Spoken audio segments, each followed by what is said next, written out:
ಆ ಚತುರ್ವರ್ಣ ವ್ಯವಸ್ಥೆ ಅಂತ ಮಾಡಿಬಿಟ್ಟು ಅದನ್ನ ಪಾಲನೆ ಮಾಡ್ಕೋಬೇಕು ಅಂತ ಹೇಳಿ ಅದನ್ನ ಕಾನೂನು ರೂಪದಲ್ಲಿ ಇಟ್ಬಿಟ್ಟು ಆ ನಂಬಿಕೆ ಬರೋ ರೀತಿಯಲ್ಲಿ ಬೆಳೆಸ್ಬಿಟ್ರು ರವಿ. ಅದರಿಂದ ಬಿಟ್ಟು ಈಚೆಗೆ ಬರಕ್ ಆಯ್ತಾನೇ ಇಲ್ಲ. ನನಗೆ ಒಂದ್ಸಾರಿ ನೋಡಿ ಹೆಂಗಾಗಿತ್ತು ಅಂತಂದ್ರೆ, ನಾನು ಮಿಡಲ್ ಸ್ಕೂಲ್ನಲ್ಲಿ ಓದ್ತಾ ಇದ್ದೆ. ನಮ್ಮಣ್ಣ ಗೌಜ್ಲಕ್ಕಿ ಸಾಕನು. ಗೌಜ್ಲಕ್ಕಿ ಅಂತ ಗೊತ್ತಿದ್ದಿಲ್ಲ, ಅವು ಕಾಳಗ ಮಾಡವು ಗೌಜ್ಲಕ್ಕಿ. ನಮ್ಮ ಊರಿನಲ್ಲಿ ಒಬ್ಬ ಸಿದ್ಧ ಅಂತ ಇದ್ದ, ಅವನು ಗೌಜ್ಲಕ್ಕಿ ಸಾಕ್ತಿದ್ದ.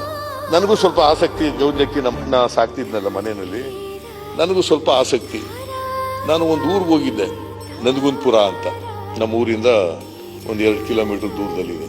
ಅಲ್ಲಿ ನಾನು ಹವಾಯಿ ಚಪ್ಪಲಿ ಹಾಕೊಂಡು ಹೋಗ್ತಾ ಇದ್ದೆ. ಆ ಊರಿನವರು ತಡೆದ್ಬಿಟ್ಟು ನನಗೆ, ನೀ ಯಾವ ಊರವನು ಅಂತ ಕೇಳಿದ್ರು. ನಾನು ಸಿದ್ದರಾಮನುಡಿ ಅವನು ಅಂತ.